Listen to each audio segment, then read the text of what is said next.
Welcome to the True Guy Globe. Brief updates, subscribe and press the bell icon for updates.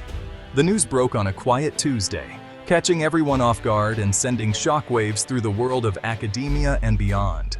Professors paused mid-lecture, students huddled around their phones, and journalists scrambled to verify what seemed almost unbelievable. Genius geneticist rejects Harvard for Philippine patties. One headline blared, its bold letters echoing across continents. The story was picked up by news outlets from Boston to Manila, sparking heated debates and endless speculation. Dr. Mazhar Nabi, a brilliant Iranian scientist renowned for his groundbreaking work in genetics, had stunned the world by turning down a multi-million-dollar laboratory and the promise of global prestige. He walked away from a future most could only dream of. Why would someone at the very peak of his career make such a baffling, almost unthinkable choice? In faculty lounges and online forums, speculation ran wild. Was it a protest, a midlife crisis, or something deeper?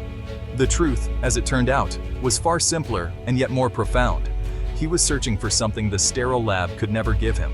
He longed for a connection to the earth, to feel the soil between his fingers, to witness life at its most elemental.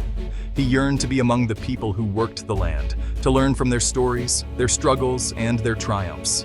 And, perhaps most of all, he sought to rediscover a part of himself he'd lost in the relentless pursuit of scientific achievement, a sense of belonging, of purpose beyond accolades. His journey was not an escape from responsibility or fame, but a pilgrimage, a deliberate step towards something more meaningful, more real.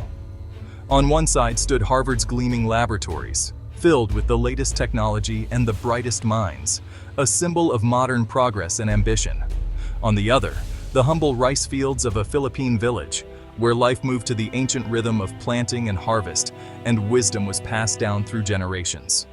Dr. Nabi chose the latter, turning his back on the world's applause to embrace the quiet dignity of rural life. He traded his crisp lab coat for simple work clothes, ready to get his hands dirty in the fields. He set aside his microscope for muddy hands, exchanging sterile glass slides for the living, breathing earth. He gave up academic glory for the honest, unending rhythm of planting and harvesting, of working side by side with those who fed their communities. This decision was not made lightly. It was the result of a long, often painful internal struggle, a battle between ambition and authenticity, between recognition and real impact. In the end, he realized that his research, though brilliant, was disconnected from the very people it was meant to help. He needed to bridge that gap. He needed to learn from the ancient wisdom of farmers, whose knowledge was grounded in resilience, community, and a deep respect for the land, a wisdom that no laboratory could replicate. Dr. Mazhar Nabi was a prodigy from Iran, a land where ancient wisdom meets modern challenges. From a young age, his mind sparkled with curiosity, and he was known in his small town as the boy who always asked why. His intellect became a beacon of hope for his family, who had endured years of hardship and sacrifice. They saw in him the promise of a brighter future, a chance to rise above their circumstances. Through relentless dedication, Dr. Nabi's groundbreaking work in plant genetics earned him not only scholarships, but also global recognition. He was celebrated at conferences, his name whispered with respect in academic circles. His research focused on developing supergrains, resilient crops that could feed millions in a world facing climate change and food insecurity. He dreamed of ending hunger, one seed at a time. Soon, offers from the world's most prestigious universities poured in: Oxford, Stanford, and Harvard, each promising resources, recognition, and the chance to lead.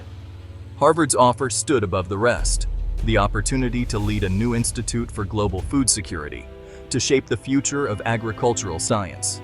Yet, as the accolades mounted and the world applauded, a quiet unease began to grow within him. The more he achieved, the more distant he felt from the roots of his passion. His days were spent in sterile labs, surrounded by data and theories, far removed from the soil and sun that first inspired him. He realized he knew more about the microscopic structure of rice than about the lives of the farmers who nurtured it. The people he wanted to help had become abstractions in his research. In a moment of clarity, Dr. Nabi made a bold decision.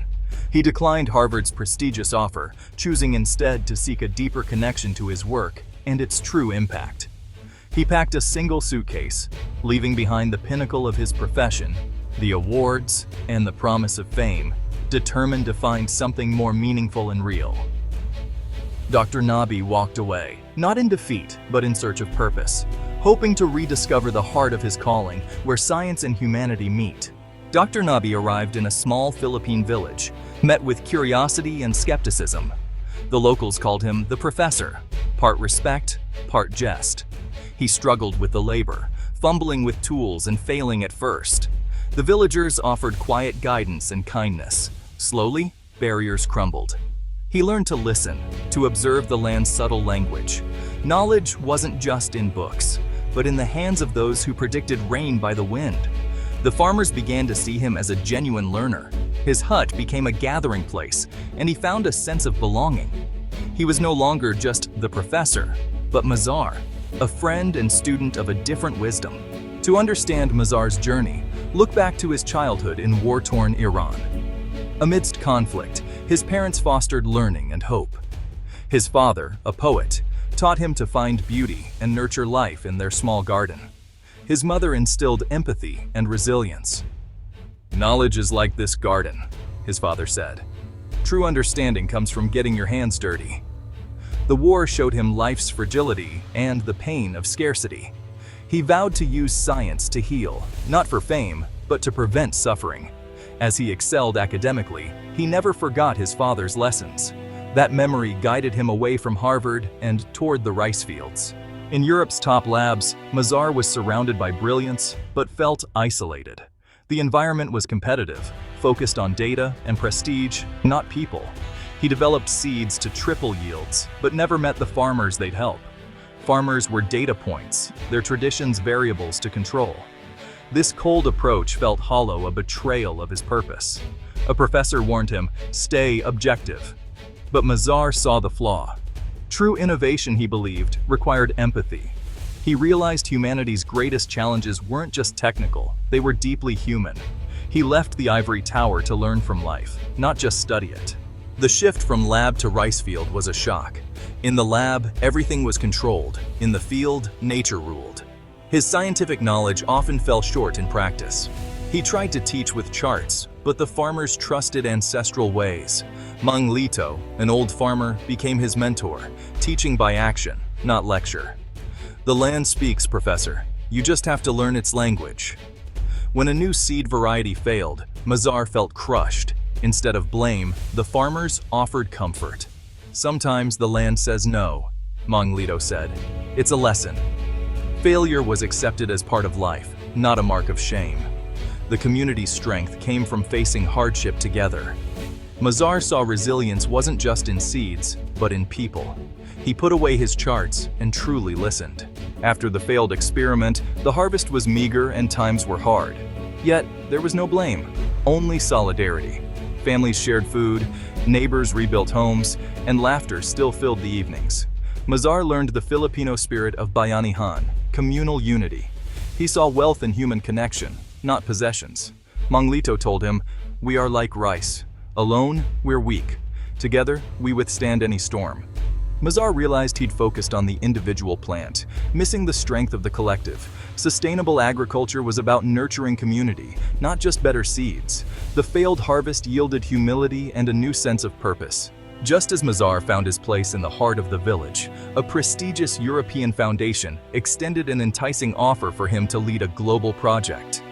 This was a rare opportunity to amplify his impact on a grand scale, blending his old life of scientific exploration with his new life of community service. He wrestled with the decision, spending countless hours discussing it with the village elders, who had become his trusted advisors and friends. "It's your life, Mazar. Follow your heart," Mang Lito, the wise elder, advised with a supportive gesture, understanding the weight of the decision. As he walked the fields at sunrise, he pondered the global good he could achieve versus the familiar faces of the village that had become his family. What he found here was unique, a sense of belonging and purpose that couldn't be scaled or replicated elsewhere. In the end, with a heart full of resolve, he declined the offer. choosing the path less traveled. His work wasn't finished. His place was here, amidst the rice fields and the people who had welcomed him with open arms. He chose to help the village build a community seed bank and a small school, projects that would have a lasting impact on their future. He invested in depth, not breadth, focusing on the quality of life for those around him rather than the quantity of his achievements. He kept his promise to one community, rather than chasing global acclaim, finding joy in the simple moments of camaraderie and shared purpose. Sometimes, the greatest impact is local, where the ripples of change are felt most deeply and personally. He chose to stay, to nurture what he'd found, and in doing so, he discovered that true fulfillment lies in the connections we build and the lives we touch. In the village's quiet rhythms, Mazar finally grieved his father's passing. The fields became a sanctuary for healing. He arrived as a detached scientist, but became a man of the earth.